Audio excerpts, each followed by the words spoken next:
จะให้ตัวมันดีใจไปที่ขัดใจที่ทิ้งใจในบ้านเราเขาจะกลายเป็นคนช่วยด้วยดีใจได้ที่บ้านเราดีใจได้ที่บ้านเราดีใจได้ที่เราดีใจที่บ้านเรานะนั่นแหละว่ามันจะเป็นบ้านเราดีใจเช่นนั้นได้ให้ได้เป็นอันดีใจดีใจเช่นนั้นได้เลยไอ้ยาเปลี่ยนเลยมาเยอะมากไอ้ยาเปลี่ยนเลยมันมาได้ว่าใจดีว่าจะมาจะขัดใจจะมาได้จะให้มาไม่ไหลที่เกจะทำกันเลยเราก็จะต้อง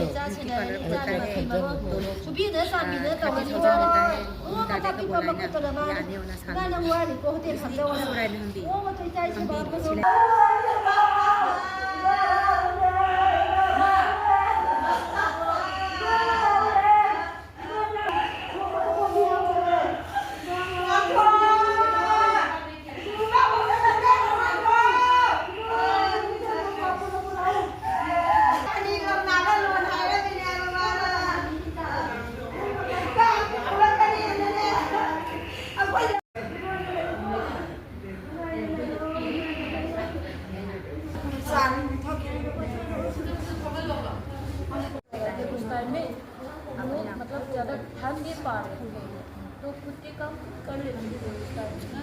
तो ध्यान नहीं दिए सकते ना बहुत पछता रहे हैं अभी बहुत महंगी थी वोไม่มาไม่ก็มาที่ใครที่มาที่บางทีเลยไม่คน उसकी वजह से ना